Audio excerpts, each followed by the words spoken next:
लेकिन सबसे पहले कर्नल शैलेंद्र मैं आपके पास आ रही हूं। एक तरफ नेतन्याहू से ऋषि सुनक की मुलाकात, लेकिन एक बहुत बड़ी जानकारी, एक बहुत बड़ा खुलासा हुआ है कि जो 7 अक्टूबर को हमले में हथियारों का इस्तेमाल हुआ था वो किम जोंग ने दिए थे।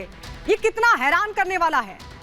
देखिए, जब कोई भी टेररिस्ट ऑर्गेनाइजेशन हथियारों को इकट्ठा करेगा तो वो कंट्री ऑफ ओरिजिन के बारे में पता नहीं करेगा, चाहे वो चाइनीज़ हो, चाहे वो किम जोंग के हो, चाहे ईरान का अल-बरक 3 हो या कौन सा हो, कोई फ़र्क नहीं पड़ता। वो देखेगा ये कि जो फाइनेंस कर रहा है वो फाइनेंस करने वाला कहीं से जो अरेंज कर रहा है वो ज़रूर करेगा।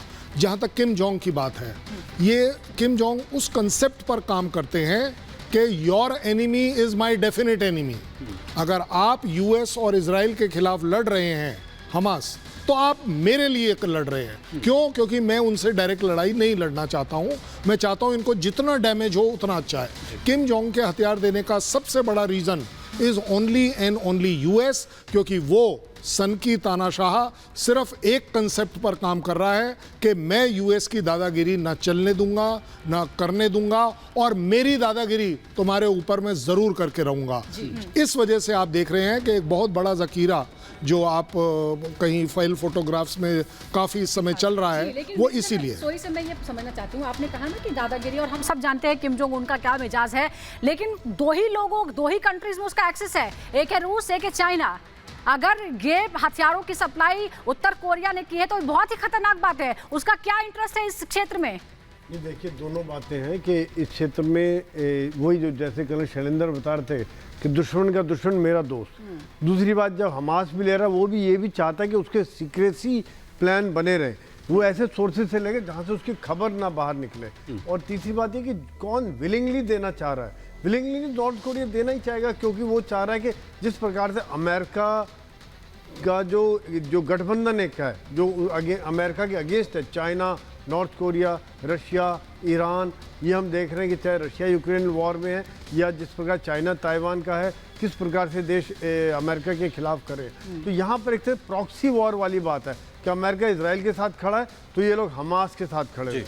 तो यही बात है कि एक तरह से दुनिया का जो पावर का गेम है ये उसका खेल चल रहा है। जी दिव्यनाथ सर, मैं आपसे समझना चाह रहा हूँ, जैसा कर्नल शैलेंद्र सर ने कहा कि इससे क्या फर्क पड़ता है कि हथियार कहाँ से आए हैं, लेकिन क्या इस युद्ध में इसका इम्पैक्ट आएगा, क्योंकि नाम अब नया भी जो है शुमार हो गया? देखिए सुमित, निर्भर करता है कि संख्या कितनी थी।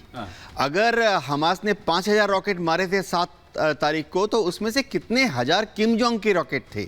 मेरे ख्याल से ज़्यादा नहीं होगी संख्या।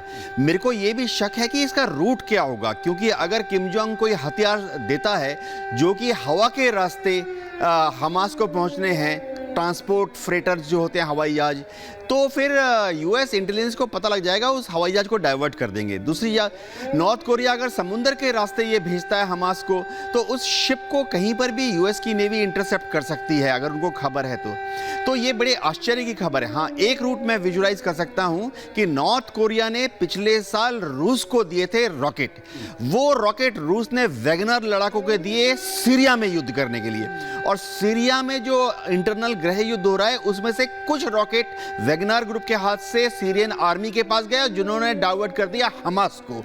मैं भी बहुत चकित हूं कि रूट क्या हो सकता है, लेकिन जो 5000 रॉकेट लॉन्च किए हैं, मेरे ख्याल से उसमें से महज कुछ सौ ही नॉर्थ कोरिया के होंगे।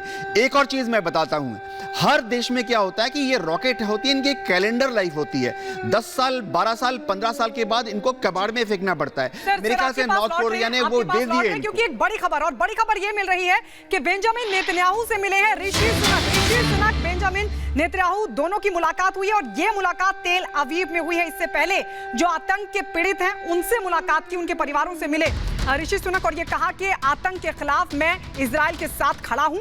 और अब ये बड़ी जानकारी कि बेंजामिन नेतन्याहू और ऋषि सुनक के बीच मुलाकात हुई है। ये तस्वीर भी देखिए, हम आपको दिखा रहे हैं, तेल अवीव में दोनों के बीच हुई है मुलाकात।